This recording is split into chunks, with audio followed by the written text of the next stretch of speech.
सुधा विधवा, गरीब और दलित स्त्री थी। कुछ समय पहले ही उसके पति का देहांत हो चुका था। वो अकेली ही अपनी बेटी तारा का पालन पोषण कर रही थी। सुधा गांव भर में झाड़ू लगाने का कार्य करती थी और साथ ही दुर्गा मंदिर के बाहर भी झाड़ू लगाया करती थी। कुछ दिनों के बाद ही नवरात्र शुरू होने वाला था। माँ, मैं भी नवरात्र में पूजा करूंगी और व्रत रखूंगी। नवरात्र के व्रत बहुत कठिन होते हैं, क्या तुम ये कर पाओगी? हाँ माँ, मैंने सोच लिया है, मैं कर लूंगी। ठीक है, इस बार मैं भी तुम्हारे साथ व्रत रखूंगी। इस तरह दोनों माँ बेटी ने व्रत करने की तैयारी शुरू कर दी। सुधा ने इधर उधर से पैसे का इंतजाम करके पूजा का सामान खरीदी। आज नवरात्र का पहला दिन था। क्या तुम्हें भूख लग रही है? लग तो रही है, लेकिन थोड़ी थोड़ी। बस शाम हो रहा है, उसके बाद माँ का दर्शन करके हम दोनों व्रत का पारण करेंगे। दोनों माँ बेटी माँ को अर्पण करने के लिए अपने हाथों में थोड़े से फूल लेकर के जाती हैं। और ऐसे भी इन दोनों के पास माँ को चढ़ाने के लिए फूल के अलावा और कुछ नहीं था। माँ के द्वार पे प्रवेश करने से पहले ही पुजारी उसे फटकारता है। ए, कहाँ घुस जा रही है? तुम्हें पता नहीं है क्या, मंदिर में तुम्हारे जात वालों का घुसना वर्जित है।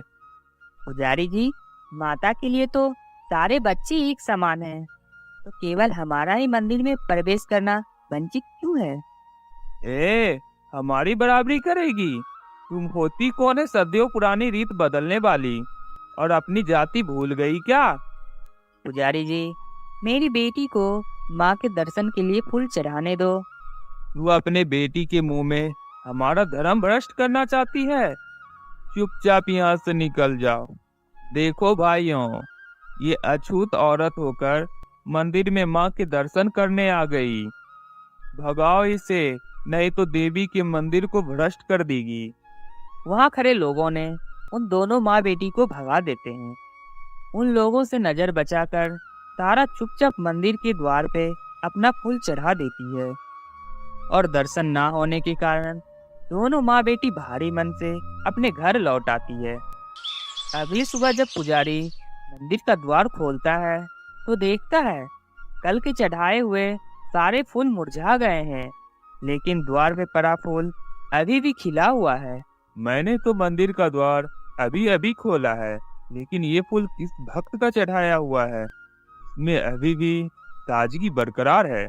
यह खबर गांव के चारों तरफ तेजी से फैल गए और सभी लोग अपने आप को माता का भक्त बोल रहे थे और ये फूल उनके द्वारा चढ़ाया गया है। उन सब से बेखबर तारा और सुधा अपनी भक्ति में मगन थी। इसी तरह दिन बीतते गए। आज दुर्गा अष्टमी भी आ गए थे और सुधा ने माँ को भोग लगाने के लिए थोड़े से पूरी, चने और हलवे बनाए थे। ये सब सामग्री को सुधा को जमा करने में बहुत समय लगे थे। तारा, आ जाओ, व्रत के पारण का समय हो गया है। दोनों माँ बेटी खाने के लिए बैठी ही थी, तभी बाहर से एक बूढ़ी औरत की आवाज आ जाती है। अरे, कोई इस बुढ़िया को भी खाने को दे दो। 2 दिन से मैंने कुछ नहीं खाया है। दोनों माँ बेटी बाहर देखती है तो देखती हैं कि एक बूढ़ी और कमजोर औरत एक डंडे का सहारा लेकर उसके दरवाजे के पास खड़ी है। उसे देखकर सुधा के मन में दया की भावना उमड़ आती है और वो अपना सारा खाना उस बुढ़िया को खिला देती है। बुढ़िया ने खाना खाकर सुधा को एक पोटली दी और बोली, क्या इसे अपने पूजा के स्थान पे रख दे और इसे विजयादशमी के दिन ही खोलना।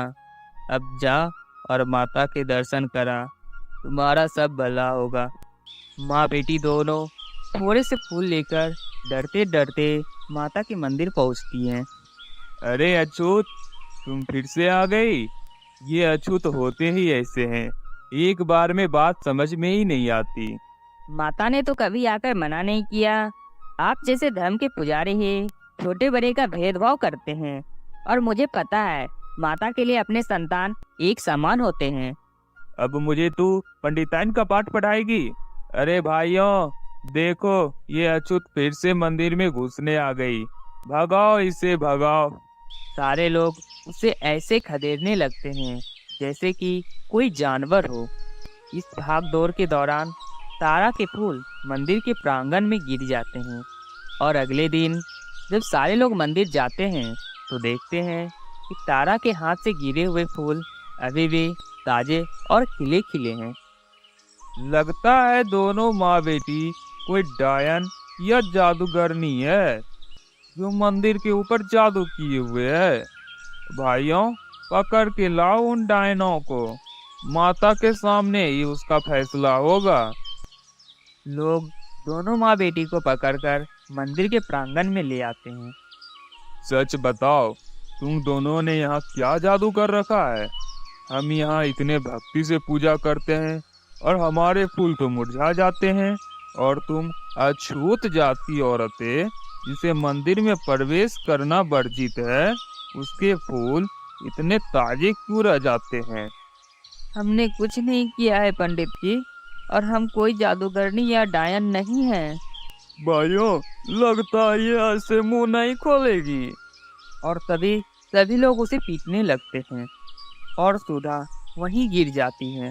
तभी तारा दौड़ते हुए माँ के पास आती है और माँ से लिपटकर रोने लगती है। तभी मंदिर के प्रांगण में बहुत तेज की आंधी आती है और सारे दिए बुझ जाते हैं, सजावट के पंडाल उड़ जाते हैं और उसके बाद लोगों की आंखें आश्चर्य से फट जाती हैं। तभी साक्षात माँ दुर्गा उसके सामने प्रकट हो जाती है। किसने हमारे भक्त को चोट पहुंचाने की कोशिश की? कौन है वो पापी? इतना सुनते ही पुजारी और गांव वाले बहुत ज्यादा डर जाते हैं।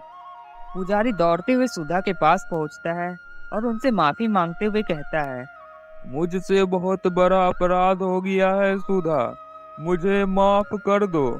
लेकिन इधर माँ बहुत ही ज्यादा क्रोधित थी और माँ क्रोध में बोली, तुम्हें क्या लगता है भक्ति सिर्फ पंडालों की सजावट से होती है?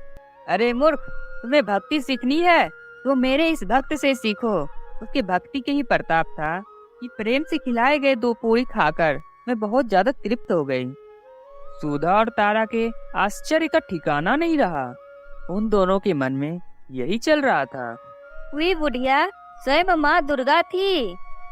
तभी सुधा और तारा माँ के सामने हाथ जोड़कर खड़ी हो जाती है और कहती हैं, हे ममता में दयालु माँ, हम सब तुम्हारे बच्चे हैं। मैं इन सब की तरफ से आपसे माफी मांगती हूँ और हमारे पापों को क्षमा करें और हमें अपनी चरणों में शरण दे। सुधा और तारा के इस तरह माफी मांगने से माँ का क्रोध शांत हो जाता है और आंधी भी थम जाती है और बुझे हुए दीपक भी प्रज्वलित हो जाती है।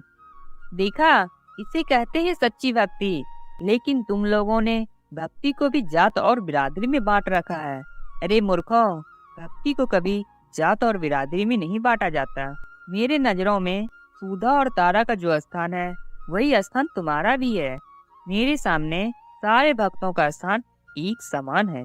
मैं सुधा और तारा की भक्ति से प्रसन्न होकर इस गांव की खुशहाली और समृद्धि का आशीर्वाद देती हूँ। इतना कहकर माता वहाँ से अंतर ध्यान हो जाती है और सारे गांव वाले भी तारा और सुधा से माफी मांगते हैं। उस दिन के बाद से सभी लोगों का, चाहे वो छोटी जाति का हो या बड़ी जाति का हो, मंदिर में जाना किसी के लिए वर्जित नहीं था। आज विजयदशमी थी और वो बुढ़िया स्वयं माँ का रूप थी। कहे अनुसार जब सुधा ने उस पोटली को खोली, उस पोटली से हीरे, जवाहरात और मोती निकले। दोनों के आंखों में आंसू आ गए और उसका मन माँ के प्रति श्रद्धा से भर गया। उस दिन के बाद उसके जीवन में कोई भी कमी नहीं। कंचनपुरा नामक गांव में अमन और रानी अपने चाचा सुधीर और चाची जानकी के साथ रहा करती थी।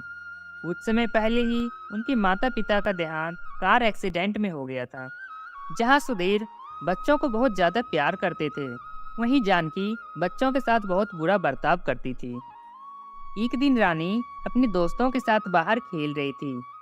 तभी उसकी चाची उसे आवाज लगाती है, अरे ओ राधा की बच्ची, कहाँ मर गई? अभी आई चाची।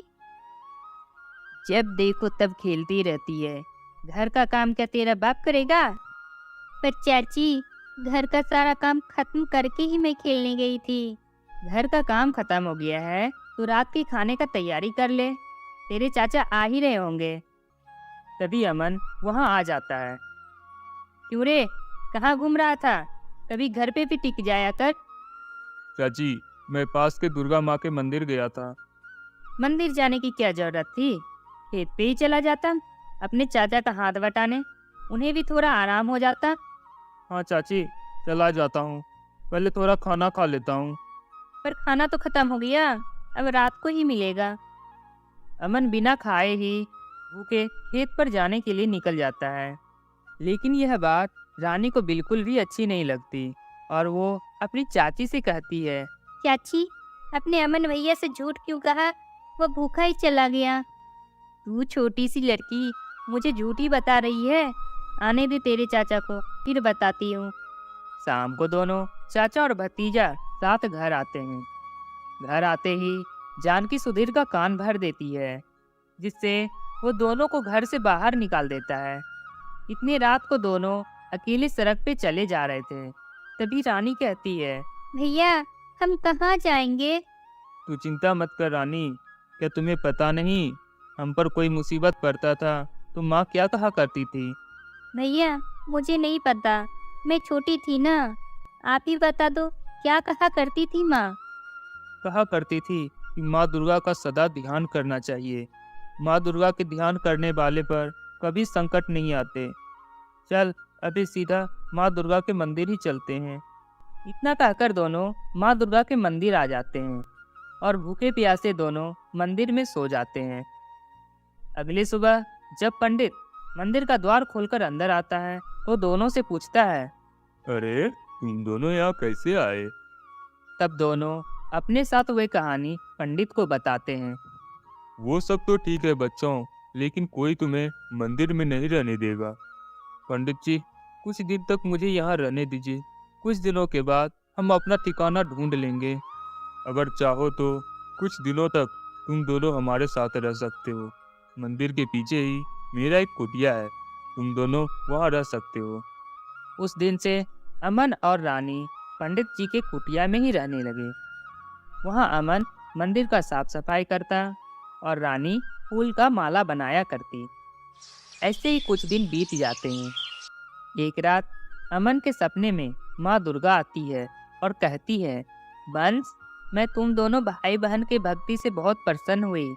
अभी तुम दोनों को बहुत सारे कार्य करने हैं। अपने माता पिता का नाम रोशन करना है। इसलिए कल सुबह होते ही अपनी बहन को लेकर उत्तर दिशा की ओर चलते रहना। तुम्हें तुम्हारी मंजिल मिल जाएगी।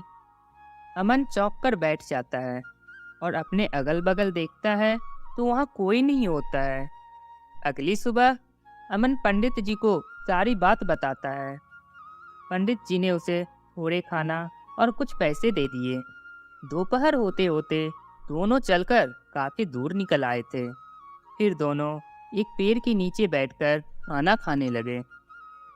तभी उसके पास एक भिखारी आता है और अमन अपने खाने में से आधा खाना उस भिखारी को दे देता है। बच्चों, तुम दोनों ने खुद आधा पेट खाकर हमें खाना दिया है।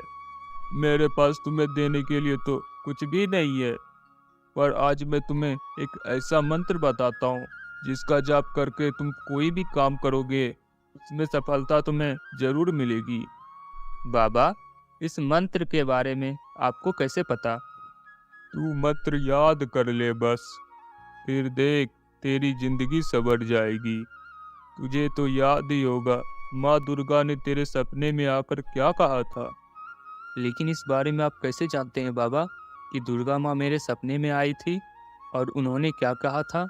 तभी वो भिखारी हनुमान के रूप में प्रकट हो जाता है। जय श्री राम।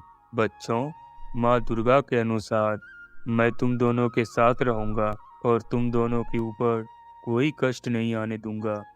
इतना कहकर हनुमान जी अंतर ध्यान हो जाते हैं। कुछ दूर आगे चलने के बाद एक शहर आता है जहाँ एक दुकान में हेल्पर के जॉब का बोर्ड लगा होता है। यह देखकर अमन और रानी उस सेठ के पास काम करने लग जाते हैं। वहाँ अमन उस दुकान में कपड़े बेचने का काम करता है और रानी उस दुकान में साफ सफाई के साथ चाय पानी देने का भी काम करती है।